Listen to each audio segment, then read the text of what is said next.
High, আমি সাথী। আজ আপনাদের জন্য নিয়ে এলাম একটা নতুন রেসিপি। দেখতেই পাচ্ছেন, আজকে আমি আপনাদের জন্য লাউয়ের ঝোল লাউয়ের ঝোল রেসিপি নিয়ে এলাম। তো এটা আপনারা মুড়ি দিয়েও খেতে পারবেন এবং ভাত দিয়েও খেতে পারবেন। খুব একটা মশলা লাগবে না, ঘরোয়া মশলা দিয়ে আমি এই জিনিসটা তৈরি করে আপনাদের ঘরে দেখাবো। চলুন ঝটপট তৈরি করে নিই। প্রথমে আমরা ফালা ফালা করে লাউটাকে কেটে নিয়ে রেখে দিয়েছি এবং 2 কি 3টে আমরা আলু দিয়েছি, খুব বেশি আলু দেওয়ার দরকার নেই। এর মধ্যে আমি এটাকে সিটি মেরে দেবো, 2 সিটি মারবেন। তো লাউ এবং আলুটাকে প্রেসার কুকারের মধ্যে নিয়ে অল্প পরিমাণে জল দেবেন, খুব জল দেওয়ার দরকার নেই, যেহেতু লাউ থেকে জল বেরাবে তাই অল্প পরিমাণে জল দেবেন, নিচটা যাতে ধরে না যায়। তো এর মধ্যে দিয়ে দেবো আমি 1 চামচ পরিমাণ নুন, দিয়ে এটা আমি রেখে দেবো আলাদা সাইডে 2 সিটি মেরে।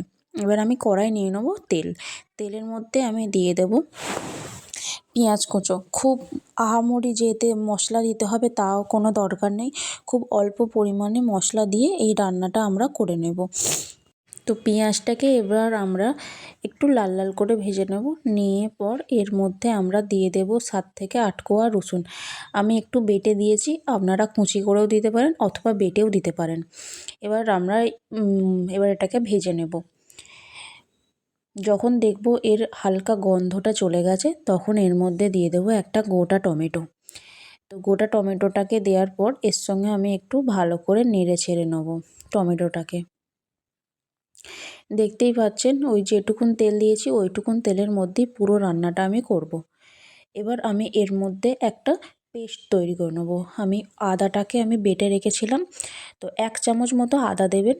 আর এর মধ্যে দিয়ে দেবো আমি 2 চামচ, ছোটো চামচে 2 চামচ লঙ্কা, আর 1 চামচ হলুদ গুঁড়ো দিয়ে এবার এতে আর কিছু দেওয়ার দরকার নেই। আপনারা যদি জিরে দেন তো জিরেও দিতে পারেন, তো আমি দিইনি। আমি খুব হালকা উপকরণে রান্নাটা করব বলে তাই আমি জিরেটা দিইনি, আপনারা দিলে দিতেও পারেন। তো এবার আমি এর মধ্যে অল্প একটু জল দিয়ে এটাকে আমি এরকমভাবে একটু নাড়িয়ে নিলাম।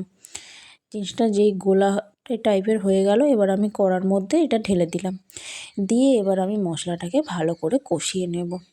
তারপর যখন দেখবেন মশলাটা কষে এরকম তেল ছেড়ে এসছে, তখন আমি ওই সেদ্ধ করে রাখা লাউটা আর ওই যে 3টে আলু দিয়েছিলাম ওইটাকে আমি ভালো করে নেড়ে চেড়ে এর সঙ্গে কষিয়ে নেব।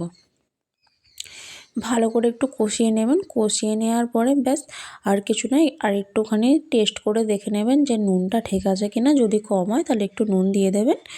তো নুনটা দেওয়ার পর এবার আমার কষানো হয়ে গেছে, এবার আমি জল দিয়ে দেবো। যেরকম পরিমাণে জল খেতে ভালোবাসবেন সেরকম পরিমাণে জলটা দিয়ে দেবেন, কারণ এটা ফুটলেই আর নামিয়ে নিতে হবে, তো বেশি ফোটানোরও দরকার নেই। তো আমরা জলটা দিয়ে দিলাম, জলটা দিয়ে দেওয়ার পরে ব্যাস দেখুন এটা ফুটতে আরম্ভ করে গেছে। এবার আমি এর মধ্যে ধনে পাতা দিয়ে দিয়েছিলাম, তো ওটা ক্লিপটা নেওয়া হয়নি। তো ব্যাস ডান আমাদের রান্না।